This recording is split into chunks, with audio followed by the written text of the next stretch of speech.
18장 8절에서 20절까지 말씀은 뭔가 이 제사법들, 복잡한 제사법들을 나열하는 것처럼 보입니다. 단순한 제사법은 아니고요. 하나님의 의도와 이 문맥에 따라서 하나님 말씀을 생각해 보도록 하겠습니다. 권위라고 하면 여러분들은 어떤 이미지를 가지고 계신지 모르겠어요. 권위. 국어 사전적으로는 권위하면 남을 지휘하거나 통솔하여 따르게 하는 힘 이렇게 되어 있습니다. 권위는 힘이다. 그래서 권위 있다. 그럼 힘이 있다. 집에서는 가장으로서의 권위가 있다. 그러면 가장으로서의 힘이 있다 이런 뜻이겠죠. 또 일정한 분야에서 사회적으로 인정받는 영향력 이렇게 얘기하기도 합니다. 또는 위신 이렇게 얘기하기도 합니다. 그래서 권위가 실추됐다 이러면 이제 어떤 영향력이 실추되거나 또는 위신이 떨어진 이런 것들을 이야기합니다. 최근에 문재인 정부가 탈권위주의를 표방하고 또 그 행보가 주목받고 있는데요. 참모들과 이렇게 격없이 커피를 마시며 산책을 하는 모습이라든가 또 반대 의견도 괜찮다. 그래서 반대 의견도 들으면서 자유로운 소통을 강조하는 모습이라든가 또는 본인이 직접 이런 자켓, 겉옷을 벗어서 자신의 의자에 거는 모습이라든가 또는 누워있는 환자에게 서슴없이 다가가서 인사하는 모습들 이런 것들이 이렇게 탈권위주의의 모습이라고 하면서 최근에 한 신문에서 보도를 했습니다. 그러니까 이렇게 하는 이유에 대해서 나라의 주인은 대통령이 아니라 국민이기 때문에 탈권위주의를 추구한다라고 청와대 대변인이 그렇게 밝히기도 했는데요.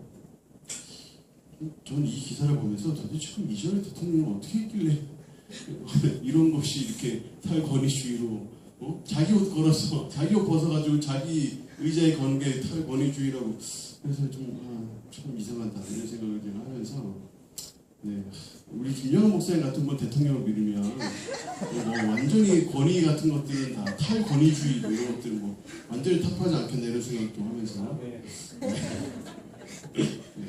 대통령 나오실 거예요? 당연히 찍습니다. 근데 참 그런 생각을 했어요. 참 우리나라가 권위주의에서 못 벗어나나 이런 생각도 들면서 참 한편으로 씁쓸한 마음이 있습니다. 감사하면서도 우리는 여러분 탈권위주의와 탈권위를 반드시 구분해야 합니다. 이것이 헷갈리기 시작하면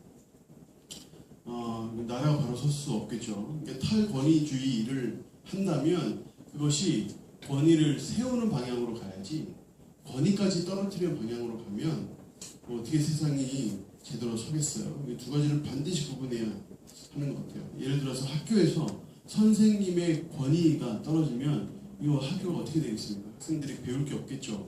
나라에서 공권력의 권위가 인정되지 않으면 나라의 질서가 어떻게 서겠어요? 교회에서 목사의 권위가 인정되지 않으면 어떻게 교회가 서겠어요? 교회가 가르칠 교회에 모일 텐데 그 목사의 권위가 떨어지면 권위가 세워지지 않으면 누가 가르치겠으며 누가 배우겠어요? 이런 것들. 그러니까 탈권위주의는 우리에게 필요하지만 탈권위는 되어서는 안 되는 거예요. 근데 우리가 오늘 이 말씀을 보면 이 탈권위의 소용돌이 가운데 있는 이스라엘을 우리가 발견을 합니다. 오늘 말씀은 단순한 제사법에 대한 말씀이 아니라 앞 문맥을 살펴보면 굉장히 하나님께서 의도적으로 지금 제사에 대해서 말씀하고 있다는 것을 우리가 알 수 있어요. 고라 자손들, 다단, 아비람 이런 사람들이 이제 리더의 자리에 있었던 이제 여러 한 250명 정도와 함께 반기를 들었습니다. 반역을 일으켰죠. 그래서 그때 당시 모세와 아론의 권위에 도전하는 일이 있었습니다. 물론 아무리 리더라도 잘못된 것이 있으면 지적받아야죠. 사울 왕이 하나님 앞에 명령에 불순종했을 때 사무엘은 사울에게 가서 신랄하게 비판했고 다윗이 밧세바를 취했을 때에도 나단 선지자가 다윗에게 그 잘못을 매우 신랄하면서 따갑게 비판하는 장면들을 우리는 성경에서 봅니다. 여러 역대 왕들이 직접적으로 또 그 죄를 범하고 했을 때 많은 선지자들이 다가가서 그들에게 강력하게 항의하거나 하나님의 심판을 선포하는 그런 말씀들 우리가 부지기수로 볼 수 있죠. 세례 요한도 당시 유대 분봉왕이었던 헤롯이 자신의 동생의 아내 제수시뻘 되는 사람을 데려다가 아내로 삼은 것에 대해서 항의하다가 감옥에 가시는 일도 있었습니다. 그러니까 잘못된 리더들에 대해서 리더의 잘못에 대해서 그것을 지적하고 회개를 촉구하는 것, 그것은 오히려 성경적이라고 할 수 있죠. 근데 고라와 다단과 아비람의 이 권위주의를 이들이 반역한 것은 권위주의를 문제 삼은 것이 아니라 하나님의 권위 자체를, 또 하나님께서 부여하신 권위를 무시하는, 그래서 아론과 제사장직이 아론이 가지고 있었던 제사장직을 요구하기도 하고, 너만 제사장 아니야? 나도 제사장 하자. 이게 제사장을 요구하기도 하고, 또 하나님께서 40년 동안의 그 광야의 생활을 명령하셨는데, 아론과 모세만 따르다 보니까 광야에서 죽겠다, 광야에서 더 이상 못 살겠다 해서 그것에 대해서 반기를 들고, 그래서 그런 면들, 겉으로 보면 전혀 하나님을 대적하지 않거든요. 근데 하나님을 대적하지 않고 그 사람들, 아론과 모세를 대적하지만 실상을 보면 사람을 대적한 것이 아니라 하나님의 말씀에 불순종하고 하나님을 멸시하고 또 하나님의 뜻에 따르지 않는 그런 행위였죠. 그래서 이 정말 이 위험한 광야 생활에서 함께 똘똘 뭉쳐서 이겨나가야 하는 이런 험한 환경에서 리더들을 멸시하고 동시에 그들이 세우신 하나님을 멸시하고 또 그런 말과 행동을 통해서 공동체 전체를 위험에 빠뜨리는 일들이 있었어요. 이 앞에. 그래서 하나님께서 이 일을 완전히 근절하게 하기 위해서 땅이 갈라지는 엄청난 그 전무후무한, 구약에도 신약에 나타나지 않는 정말 전무후무한 진노로 그들을 징벌하셨고, 또한 그들뿐만 아니라 그들의 가족들, 그들의 아이들까지도 한 번에 그들이 가지고 있는 모든 재산들까지도 다 땅으로 삼켜버리는 그런 진노를 하나님께서 보여주셨습니다. 그리고 여호와의 불이 나와서 그들을 따랐던 250명의 리더들까지 불살라버리는 그런 엄청난 일들이 있었죠. 이것이 탈권위주의와 탈권위를 구분하지 못하고 하나님을 멸시한 결과였고, 그래서 엄청난 심판이 있었습니다. 심판이 끝났지만 이스라엘 전체가 상처를 입었어요. 아론의 권위가 일단 훼손됐고, 아론이 제사장으로서 가지고 있었던 권위들이 훼손이 됐고, 백성들은 어제까지 광야에서 동고동락하던 동료들을 잃었고, 어떤 얘기는 친척이었을 것이고 어떤 얘기는 친구였을 이들을 하루아침에 잃어버리는 그런 무서운 진노에 죽음을 당하는 것을 눈으로 볼 수밖에 없었습니다. 이 문제에 대해서 이제 계속적으로 광야 생활을 해야 되는 이스라엘 백성들을 하나님께서 독려하고 또 이끌기 위해서 하나님께서 보여주시는 말씀이 바로 오늘 이 말씀. 단순히 하나님께서는 값싼 어떤 위로와 그래 뭐 그럴 수도 있지 하는 식의 어떤 위로가 아니라 이들을 다시 세우시기 위해서, 다시 정비하시기 위해서 제가 아론에게 또 이스라엘 백성들 전체에게 율법을 명하고 계신 거예요. 오늘 내용의 주된 내용은 제사에 대한 내용인데, 제사에서 어떤 것이 하나님께 드려져야 하고 제사에서 어떤 것이 제사장의 것이고 아론의 것인지에 대한 분명한 구분을 지금 이 말씀에서 하고 있습니다. 8절에서 10절 말씀 사이에 보면 소제와 속죄제와 속건제가 드려졌을 경우에 어떤 부분이 제사장의 것인지, 어떤 부분이 제사장의 몫인지를 설명을 하고 있고, 11절부터 14절까지는 다양한 하나님께 드려지는 제물들 중에 어떤 부분이 제사장의 것인지를 명확하게 하고 있죠. 15절에서 18절 말씀에는 처음 난 것, 그러니까 처음 난 사람과 처음 난 것들 중에 동물들이나 모든 것들이 다 제사장의 것이다, 너의 몫이다 하면서 당연히 제사장이 받아야 하는 것이 무엇인지, 장자가 태어났을 경우에는 그 장자 대신에 5세계 20개라 한 세계를 20개라 그 55세계를 5세계를 받아야 한다 하는 얘기를 15절 18절까지 하고 있죠. 그래서 19절 20절은 이를 요약하면서 하나님께서 소금 언약으로 특별히 말씀하셨다고 말씀하면서 20절에는 너희가 분깃도, 그러니까 이들이 땅을 가지지 못했잖아요. 그러니까 따로 농사를 짓거나 하지 못했거든요. 그러니까 아무 분깃도 너희가 없지만 내가 너의 분깃이고 내가 너의 기업이다, 이렇게 말씀하시면서 이제 오늘 본문이 맞춰지게 됩니다. 이 말씀을 하나님께서 주시는 이유는 일단 첫 번째로 제사장의 권한을 명확하게 하기 위해서예요. 8절 끝부분에 보시면 영구한 몫의 음식이라는 표현이 나옵니다. 그러니까 이 음식은 영원토록 너의 음식이다, 너희들이 당당히 먹어도 된다, 이것이 너의 권한이다. 11절에도 영구한 몫의 음식이라고 얘기하고, 16절에 장자 대신 5세계를 받을 권한이 있음을 말씀하고, 또 19절에 이 규례들을 요약하면서 이것은 명확하게 영구한 몫의 음식으로 아론과 그 자녀들 또 제사장 집안의 권한임을 명확하게 하는 말씀들이 이제 계속적으로 나옵니다. 그러니까 어디까지가 제사장의 것이고 어디까지가 그들이 누려야 되는 권한인지에 대한 확실한 말씀을 다시 한번 해주시는 거죠. 그러니까 고라와 그 무리들을 통해서 무너졌던 이 리더십을 다시 한번 세우고, 그리고 어디까지가 제사장이 누려야 되는 것인지를 명확하게 하면서 제사장의 권한이 어디까지인지를 말씀을 하고 있는 거예요. 두 번째 이 말씀 주시는 이유는 제사장의 직분의 사명감을 고취시키기 위해서입니다. 그러니까 앞에서 하나님 부르셔서 열심히 생각하다가도 그 누군가가 권위를 무너뜨리거나 하는 말과 행동을 통해서 사실 굉장히 의기소침하거나 힘들 수 있거든요. 그래서 그 부분에 대해서 이 제물이 거룩하다는 말씀을 꾸준히 하셔요. 9절에도 끝부분에 제물이 거룩하다는 말씀하시고 10절에도 지극히 거룩하게 여기면서 먹으라고 말씀하시고 이것이 성물이라고 말씀하시고 이것이 제사장의 직분과 제사장의 제물의 일부를 취하는 것이 거룩한 하나님의 사역이라는 것을 하나님께서 계속적으로 말씀을 하십니다. 13절의 마지막 부분에도 이 음식을 먹는 자들은 정결한 자들이어야 한다 하는 말씀을 주시면서 제사장의 직분은 얼마나 거룩한 일이고 얼마나 그 중요한 일인지에 대해서 주지시킴으로 자칫 흔들려 버릴 수 있는 또 스스로 의기소침해 할 수 있는 그런 사명감들을 고취시키는 그런 말씀들을 오늘 이 말씀들을 하는 것이죠. 세 번째 이유는 좋은 것으로 격려하고 또 독려하기 위해서입니다. 12절에 의하면 제일 좋은 기름과 제일 좋은 포도주가 네 것이다 이렇게 말씀하죠. 그러니까 그렇게 얘기하면서 여기서 얘기하는 이 포도주는 말 그대로 진짜 술이 아니라 포도를 짜서 만든 즙을 이야기합니다. 그래서 이제 제일 좋은 너희들이 누려야 하는 것이 제일 좋은 기름이고 제일 좋은 포도주라고 그렇게 강조하면서 말씀하시면서 하나님께서 의도적으로 제사장들, 계급 제사장 사람들을 이렇게 독려하시고 격려하는 부분들을 말씀을 통해 볼 수 있죠.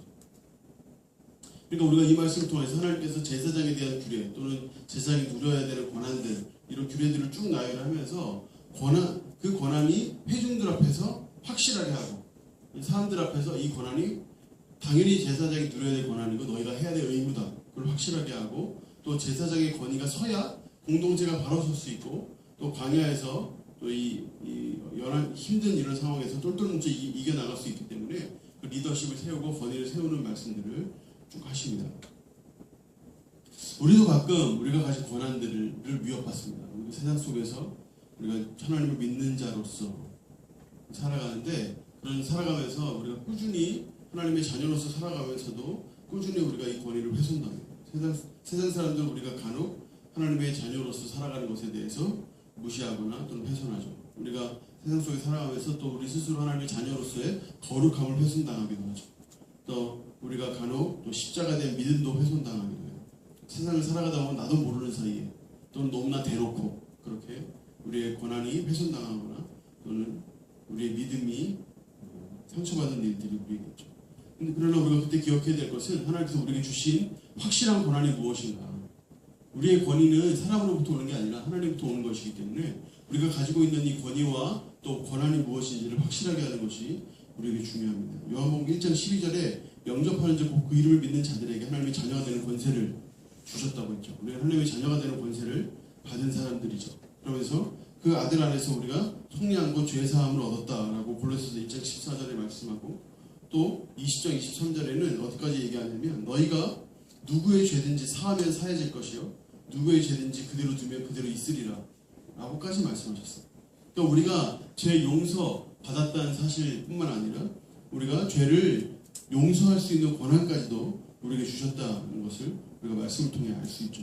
요한복음 16장 24절에는 지금까지는 너희가 내 이름을 아무것도 구하지 않았으나 구하라 그래야 받으리니 너희 기쁨이 충만하리라 이렇게 말씀하셨어요. 예수님의 이름으로 우리가 구하면 믿으면 하나님께서 우리를 그 기도로 들으시고 우리를 기쁨으로 충만케 해주신다는 말씀들을 우리에게 주셨죠. 이 권한을 가지고 있으나 사용하지 않을 수도 있습니다. 사용하나 사용하지 않는 건 우리의 자유죠. 그러나 하나님께서 우리에게 주신 권한의 확실함을 우리가 믿고 우리가 이 권한들을 우리에게 주심을 통해서 우리 하나님 우리를 사랑하는 것을 넘어서서 단순히 우리를 그냥 사랑하시는 것 그 이상으로 우리를 존귀히 여기시고 그래서 이와 같이 우리에게 정말 손으로 벌벌 떨며 받아도 정말 감당치 못하는 놀라운 고난들을 우리에게 주셨음을 우리가 기억해야 하고 우리가 이 고난을 누리어야 합니다.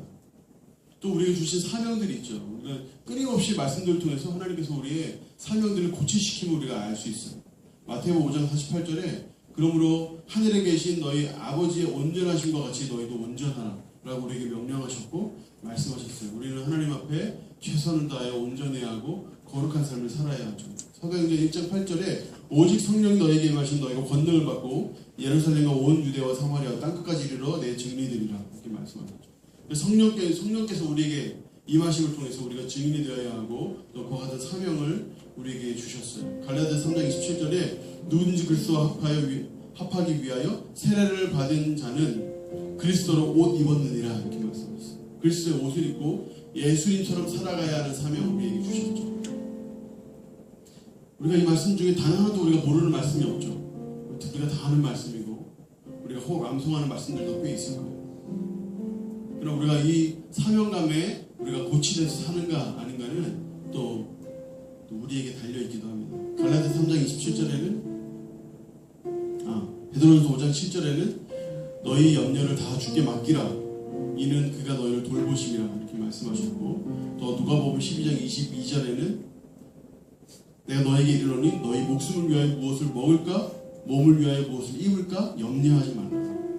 33절에 다만 너희는 그의 나라를 구하라. 그리하면 이런 것들을 너희에게 더하시리라 이렇게 말씀하셨죠. 하나님은 우리에게 아무것도 염려하지 말고 하나님의 나라 하나님의 의를 구하면 이 모든 것을 더해 주신다라고 말씀하시면서 우리의 사명감을 고치실 뿐만 아니라 우리를 격려하고 계셔요. 그리고 요한 1서 4장 10절에 사랑은 여기 있으니 우리가 하나님을 사랑한 것이 아니요 하나님 우리를 사랑하사 우리 죄를 속하기 위하여 화목제물로 그 아들을 보내셨습니다. 여러분 우리가 세상을 살아갈 때 때로는 하나님의 자녀로서 살아가는 건 쉽지 않을 때가 있어요. 그럴 때가 있어요. 우리가 작은 실수를 하다면 그때는 놓칠세라. 한켠에서 네가 믿는 하나님은 그거밖에 안 되라고 얘기하기도 하고 네가 가진 믿음은 그거밖에 안 돼. 이렇게 속삭이기도 하죠. 우리가 때때로 하나님의 뜻대로 살려고 애쓰다가도 때로는 주춤할 때도 있고 때로는 넘어질 때도 있고 때로는 우리의 부족함을 절감할 때도 있는데 그때마다 어떤 애들은 계속적으로 그렇게 넘어져 있을 거라고 지금 그렇게 이야기하기도 해요. 우리가 하나님의 뜻대로 살아갈 때 항상 꽃길만은 아니기 때문에 때로는 좀 힘들기도 하고 넘어질만 하기도 하죠. 근데 여러분 지금 아론과 모세를 포함한 이스라엘 백성들이 광야에서 굉장히 어려움을 겪고 있어요. 근데 그 가운데 하나님께서 주신 말씀은 괜찮아 하는 위로의 말씀이 아니라 너희가 가지고 있는 고난이 무엇인지 확실하게 하는 것이었어요. 그리고 너희가 어떤 사명을 가졌는지를 기억하라는 말씀이고 또 그러면서 격려하는 말씀들을 주셨어요. 하나님께서 우리에게 하나님의 자녀로서 살아가야 하는 사명을 주셨고 또 우리가 누릴 수 있는 권한들을 주셨고 또 우리가 그 가운데 격려받을 수 있도록 주님 우리를 격려하고 계셔요. 모든 염려를 주님 맡기라고도 하시고 하나님의 나라 하나님의 의를 구하면 이 모든 것을 주는 더해 주신다고 약속하기도 하시고 그리고 그 하나님의 그 사랑이 얼마나 큰지에 대해서 성경은 여러 가지 말씀들을 우리에게 말씀하고 있죠. 우리가 세상 살아가면서 우리가 어떠한 권한을 우리가 가져야 하고 누릴 수 있으며 또 우리가 어떠한 사명을 가진 사명자고 또 하나님께서 우리를 어떻게 붙드시며 인도하시는지를 기억하는 것은 우리 하나님 뜻대로 살아가는데 이 험한 세상을 주님의 크리스천으로 살아가는데 아주 필수적인 것이라고 하겠습니다.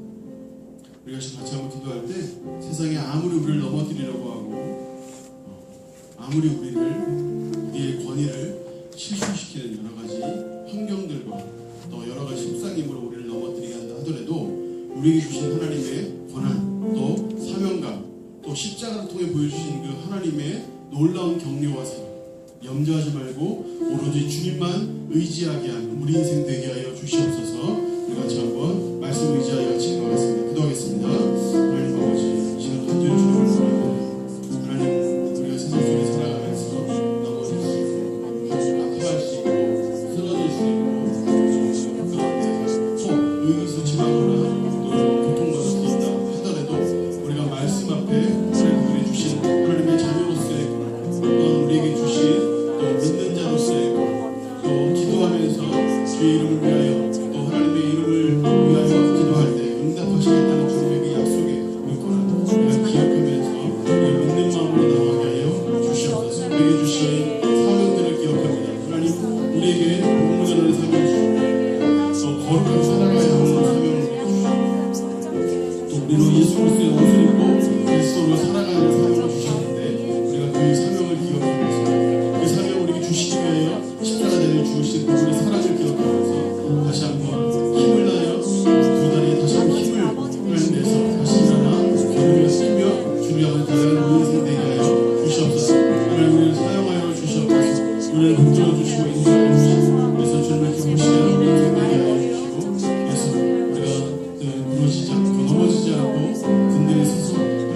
위해서 우리 같이 한번 기도하겠습니다.